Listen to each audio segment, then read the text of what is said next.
Hello Taurus, Sun, Moon Rising and Venus Signs. Kamusta kayo? Sana po nasa mabuti kayong kalagayan. Welcome back po sa Star Tarot. At kung bago po kayo dito, welcome din po kayo. Please subscribe, like, share my videos, and leave me a comment po kung naka-resonate kayo. Thank you.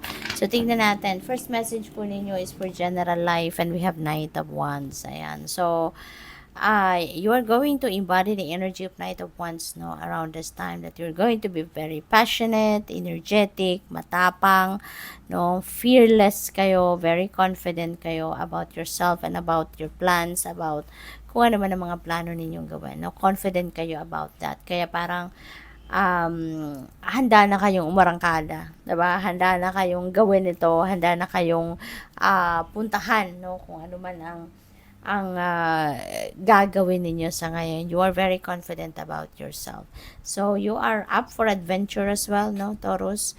Kaya, maaring merong mga gagawin kayo dito na bago para sa'yo. Maybe you are heading towards a new path in your life na, kumbaga, uncharted territory ito para sa'yo. Hindi pa ninyo ito nagawa before. Pero ngayon, you are going to be fearless and bold and brave, di ba? Kaya kahit bago kayo rito sa sitwasyon na to, kahit bago kayo sa bagay na to, hindi ninyo yan uurungan, hindi kayo magdadalawang isip, no?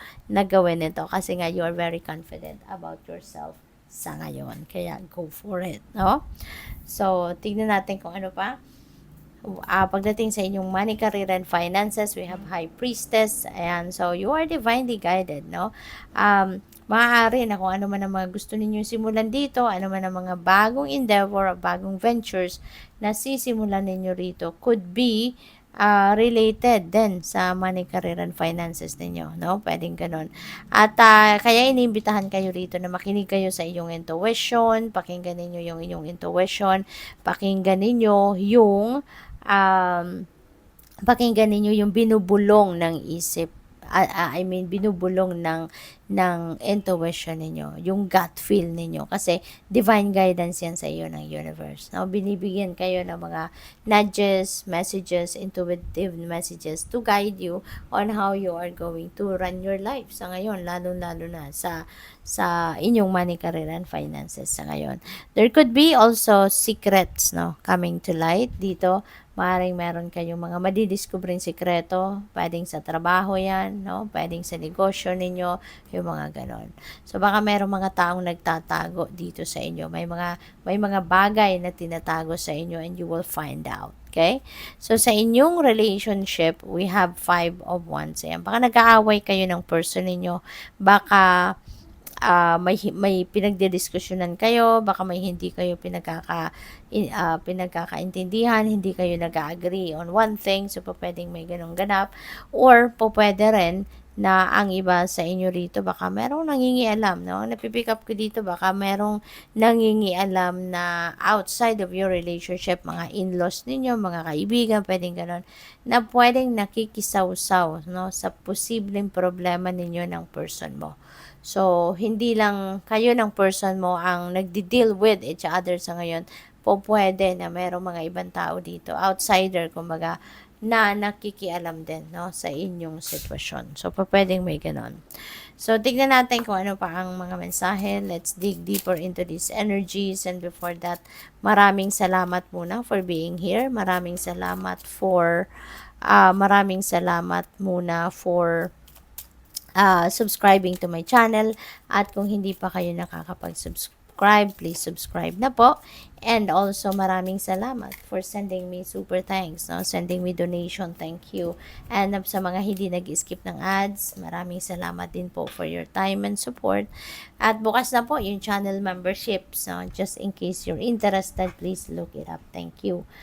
Si Magician ay kino-confirm niya or kinaklarify niya si Knight of Wands. Ayan. So, si Magician is a new beginning energy. Okay?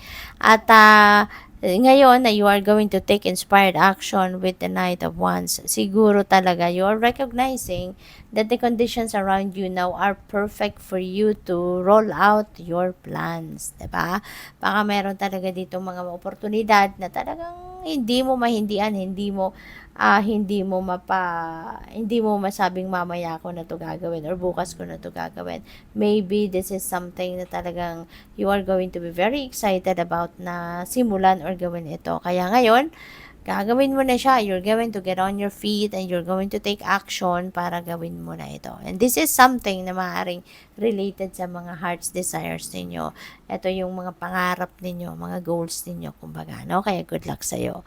With the High Priestess, clarified by 10 of Wands. Ayan. So, baka, no, may kapaguran ng kayong nararamdaman pagdating sa inyong trabaho, career or business or sa inyong kaperahang aspeto, no? Baka parang lahat na lang na nasa iyo, lahat na lang ng trabaho, obligasyon, responsibilidad nasa balikat ninyo. Parang siguro hirap na kayo sa inyong sitwasyon. And maybe, since this is 10 of Wands, so you are going to cut the cords, no, between you and kung ano man ito nagpapahirap sa iyo rito. Maaaring gusto mo na tong iwanan, gusto mo nang putulan, gusto mo nang talikuran, or maybe gusto mo nang baguhin talaga ang inyong sitwasyon. Sa ngayon, by siguro asking for help, no? Maybe you're going to seek for help from other people. Baka magkakaroon ka rito ng lakas ng loob na humingi ng tulong sa iba, 'di ba? Para mabago na ang inyong sitwasyon. Kaya, ginagabayan ka ng universe para makapag-isip ka or magawa mo kung ano ang nararapat na steps na gagawin mo dito para makuha mo yung kung ano man ang para sa'yo. You deserve better, diba, than this situation. Kaya, pakinggan mo yung inyong intuition. Sundin mo ito. No? It will guide you kung saan ka dapat na mapunta. Anong dapat mong gawin. Okay? With the Five of Wands, no, sa relasyon ninyo, the High Priestess as well. So, pag-isipan mong mabuti ang inyong mga sitwasyon, Taurus, kasi siguro talagang naaapektuhan ang trabaho mo, ang kaperahang aspeto mo ng sitwasyon mo sa relationship and vice versa. So, silang dalawa, no, naaapektuhan ng problema ninyo sa bawat area of life na to. Kaya, pakinggan mo yung inyong intuition. Magnilay-nilay ka. Magmuni-muni ka. Listen to the divine guidance. Kasi, hindi ka pinapabayaan ng universe. You're being nudged dito. You're being sent intuitive messages and nudges to guide you kung paano mo to i-manage na inyong mga sitwasyon sa ngayon. Kaya, pakinggan mo to, no? Nagdadasal ka siguro for guidance, nagdadasal ka for clarity, for clear direction. Ito na, malinaw na malinaw. Meron kang dalawang High Priestess energy. So, pinapakita na sa inyo dito na sinasagot ka na ng universe, pinapadalhan ka na ng gabay. So, pakinggan mo ito, yung gabay na to, at pagtiwalaan mo kung ano napipick up mo sa iyong intuition because that's divine guidance. Okay? So, we have ascension left. Prepare for rapid spiritual growth. Be ready for opportunities. Ayan. So, maging handa ka sa pagtanggap, no, ng mga oportunidad na to. Meron nang pumapasok na opportunity. Meron nang kumakatok na opportunity sa inyo. So, tignan ninyo ito. Okay? Good luck. Thank you for watching. Love and light. Namaste.